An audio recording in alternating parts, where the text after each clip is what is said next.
បាទសួស្តីពុកម៉ែបងប្អូនទាំងគ្នាក៏ដូចជាបងប្អូនសិស្ស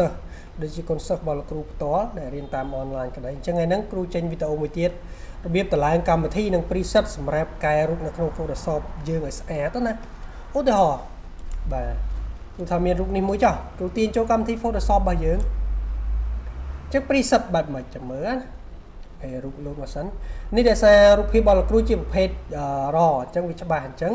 ទាញចូលមកវាត្រូវតែឲ្យយើង edit អញ្ចឹងនេះ preset របស់គ្រូគឺមានបែបនេះគ្រូពលា preset សម្រាប់កែរូបអញ្ចឹងពេលដែលដាក់ប្រើប្រាស់ preset ហ្នឹងទៅយើងមិនបាច់ហត់កែពណ៌កែអីទេគឺវាមក automatic តែម្ដងឃើញតែយើងជ្រើសរើសស្រឡាញ់ពណ៌អីដាក់ពណ៌ហ្នឹងអញ្ចឹងគ្រូមានច្រើនមួយទៀត preset របស់គ្រូដែរមួយនេះឃើញទេមានច្រើនជម្រើសឲ្យយើងណា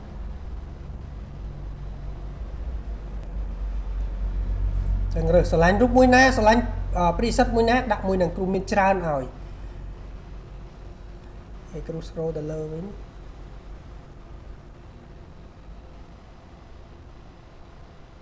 ឥឡូវអូខេគ្រូ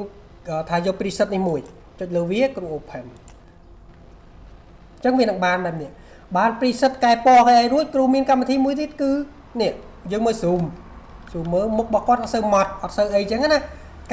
កែមុខតម្រង់មុខអញ្ចឹងយើងមានមួយទៀតគ្រូមានអាកម្មវិធីហ្នឹងគឺកែដើម្បីឲ្យវាស្រស់ស្អាតនេះកែ noise កែអីណាអញ្ចឹងគ្រូមាន3នេះ3កម្មវិធីហ្នឹងគ្រូនឹងឲ្យទៅដូចគ្នាបាទចូលមកអូខេមកទៅឃើញមើលផ្ទៃមុខរបស់គាត់ឃើញទេរៀង smooth ជាងមុនបន្តិចអញ្ចឹងកែមួយទៀតមកដាក់អីទៀតទី2នេះមកអូខេមក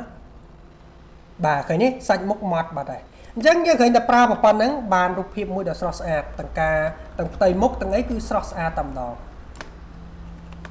អូខេបាទហើយយើងអាច export ចេញបានទៅយកទៅប្រើប្រាស់បានអញ្ចឹងគ្រូ export សិនហើយគ្រូប្រៀបធៀបជាមួយនឹងរូប Zin រូប original អានេះគ្រូយក grade មកដើម្បី quality វាខ្ពស់បន្តិចអូខេ export ចេញមក23មេអូខេអញ្ចឹងគ្រូត្រឡប់ទៅរូបឲ្យមើលអញ្ចឹងនេះរូប original នេះរូបដែលយើងកែហើយអញ្ចឹងមើលរូបដែលយើងកែហើយអូខេដាច់មុខម៉ត់ពណ៌ស្រស់ស្អាតអញ្ចឹងមើលរូប original នេះជារូប original ឃើញទេអញ្ចឹងវាខុសគ្នាឆ្ងាយហើយកែលឿនទៀតបើសិនជាយើងមានរាប់រយរូបអញ្ចឹងទៅគឺច្រើនអញ្ចឹងទី1គ្រូមាន3អានេះ3កម្មវិធីមិញដែលកែទៅឲ្យវាមាន3ជម្រើសមិញណាអញ្ចឹងពលាវាមកពេលដែលបាន file ពីគ្រូទៅគឺគ្រូផ្ញើជា file ទៅអូនម៉ៅស្ដាំពលាវាមកបារាំងក្រំពលាវាមកអូខេនៅពេលនោះយើងបាន folder មកបើក folder ហ្នឹងបើកវាអស់មកឃើញ3កម្មវិធីដែលត្រូវប្រើឃើញទេអញ្ចឹងទី1តឡាងទី1សិនមកនេះតឡាងទី1ហ្នឹងសិនមកតឡាងចប់អញ្ចឹងតឡាងអីមើលតាមហ្នឹងរបៀបតឡាងគេប្រាប់យើងនេះសេរីអីមាននៅក្នុងហ្នឹងហើយតឡាងទី1ចប់តឡាងទី2នេះទី2តឡាងទី2តឡាងទី2ចប់តឡាងទី3នេះទី3មើលរបៀបតឡាងនេះមានជា file PDF ស្រេចនៅក្នុងហ្នឹងតឡាង3នឹងរួចយើងនឹងទទួលបានអានេះវានៅតែនេះឃើញទេមក3ហ្នឹងយើងទទួលបាន3ហ្នឹងសម្រាប់កែបន្តមកទៀត preset គ្រូឲ្យទៅ2កញ្ចប់បាទនេះ2កញ្ចប់បាទអូខេឥឡូវបន្ទាប់ពីយើងតឡាង3កម្មវិធីនឹងរួចគឺយើងត្រូវ import preset 2នេះចូលដើម្បីទុកប្រើប្រាស់អញ្ចឹងដើម្បី import បានចូលមក Photoshop យើងដដែលមកគ្រូសុំបិទរូបចាស់នេះបាទអញ្ចឹងគ្រូសុំទាញរូបថ្មីចូលអញ្ចឹងគ្រូសាកទាញជា file JPG ព្រោះកុំព្យូទ័រយើងខ្លះ file record យើងខ្លះមិនមែនជា file raw ដូចគ្រូគឺជា file JPG ទាញវាចូលក្នុង Photoshop យើងដូចគ្នាទាញចូលមកយើងចូលកន្លែង filter បាទចូលកន្លែង filter ហើយយកពាក្យ camera raw បាទវាលោតដល់ផ្ទាំងតំណឹងដូចគ្នាណាបន្តមកទៀតយើងចូលទៅកន្លែងនេះរូបសញ្ញានេះ2នេះចុចទៅលើវាមកយើងឃើញពាក្យ preset វាមានចុច3ខាងនេះឃើញទេចុចលើវាមកចុចលើវាហើយយកពាក្យ import profile and preset ក្រោមគេបងអស់ហ្នឹងហើយទៅរើសទីតាំងរបស់យើង download preset របស់គ្រូមកហ្នឹងនៅតាណាអញ្ចឹងគ្រូមិញទុកនៅលើ desktop folder preset នេះវាមកនេះ ចឹងពីរនេះដែលគ្រូត្រូវ import ចូលអញ្ចឹងគ្រូ import អាទី1ចុចទៅលើវាយកពាក្យថា open អូខេនេះដោយសារគ្រូមានស្រាច់អញ្ចឹងវាឲ្យវាជន់ឈ្មោះគ្នាណាជន់ preset ដូចគ្នាអញ្ចឹង import អាទី2ដូចគ្នាចូលកន្លែងនឹងដូចគ្នា import មកទៅគេនេះដោយសារគ្រូមានស្រាច់អញ្ចឹងទៅវា import error វាឲ្យដោយសារយើងមានស្រាច់ឥឡូវគ្រូលុបចោលលុបរបស់គ្រូចោលមួយសិនហើយគ្រូ import ចូលស្រួលជាង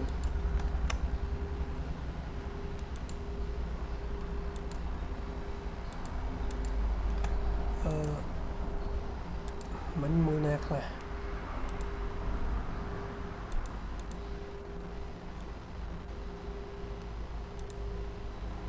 អូខេគ្រូលុបមួយនេះចោល delete អូខេអញ្ចឹងរបស់គ្រូសំមួយណាគ្រូលុបចោលអញ្ចឹងគ្រូ import ចូលកន្លែងនេះដែរ preset គ្រូយក import and profile ហើយយកមួយនេះអូខេឃើញទេវាចូលមកវាមាន error ដូចមិញទេតែបើសិនជាយើងមានស្រាច់គឺវា error អញ្ចឹងនេះ preset ដែលគ្រូមានមិញនេះឃើញទេនេះ preset មិញហ្នឹង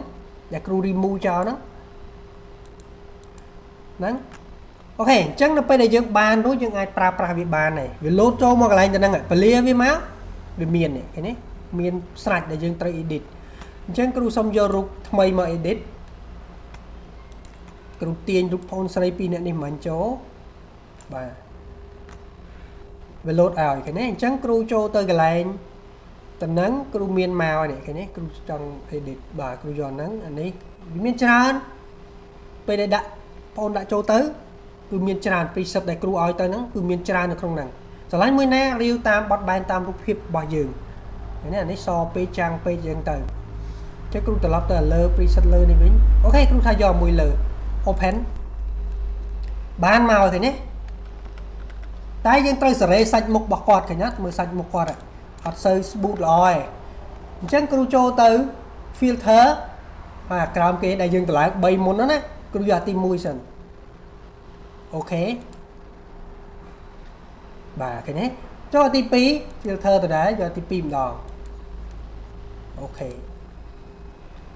អញ្ចឹងវាធ្វើឲ្យសាច់មុខរបស់គាត់រៀងម៉ត់ជាងមុនតែវានៅមានស្នាមមុនបន្តិចហ្នឹងយើងអាចប្រើកម្មវិធីជំនួយលុបវាទៅបាទគ្រូប្រើកម្មវិធីនេះពីច្រើនគ្រូ clear មុនគ្រូប្រើកម្មវិធីលើនេះអញ្ចឹងគ្រូ clear មុនមកកតនាមានមុនហ្នឹងគ្របមុនដែលកម្មវិធីនឹង clear អស់យើងអាចចុច clear បន្តិចបន្ថែមទៅបាទអូខេឃើញទេសាច់មុខរបស់គាត់ស្រស់ស្អាតបាទលេងមានគ្របមុនគ្របអីសូយឃើញឃើញណាមុខសាច់មុខម៉ត់បាទអូខេអញ្ចឹងយើងអាច export រូបភាពនឹងចេញបានឃើញទេហើយមក preset ដែលគ្រូឲ្យគឺស្រស់ស្អាតបើប្រៀបធៀបជាមួយរូបចាស់គឺអានេះវាកែរៀងស្អាតជាងមុន file export ចេញមក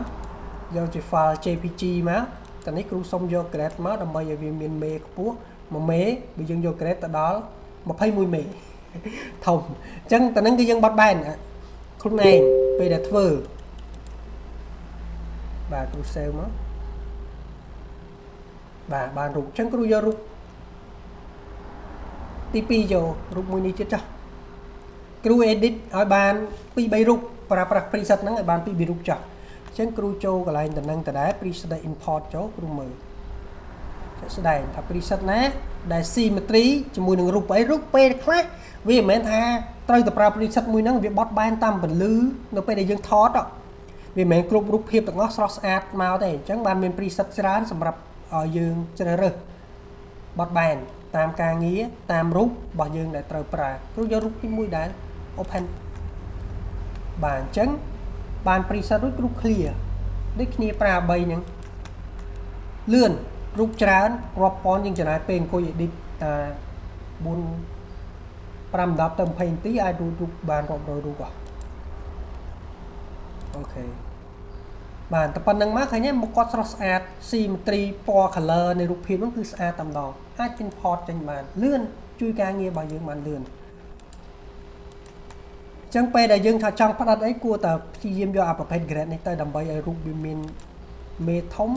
ការផ្ដិតចេញមកក៏ស្រស់ស្អាតសម្រាប់គាត់តែរូបធំទេផ្ញើចូលនេះអីរៀងតឹងបន្តិចហើយដោយសាររូបវាធំ អ៊ីនធឺណិតយើង slow មកត្រង់ផ្ញើចប់ឲ្យគាត់ហ្នឹងគឺយូរ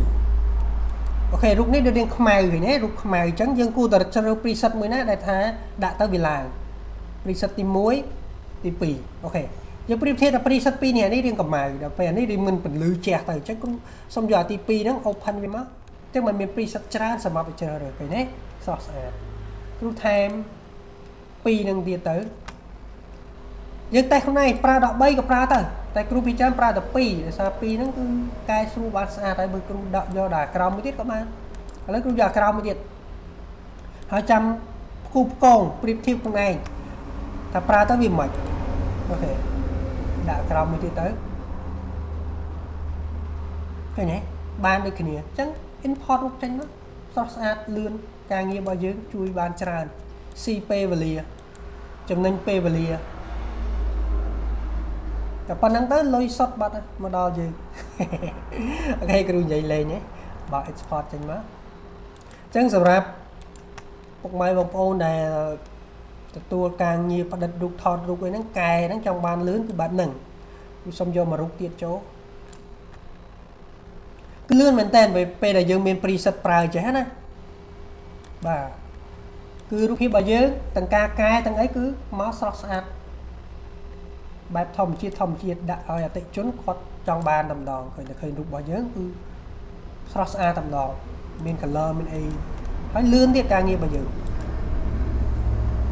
អូខេយកទី3មួយទៀតមក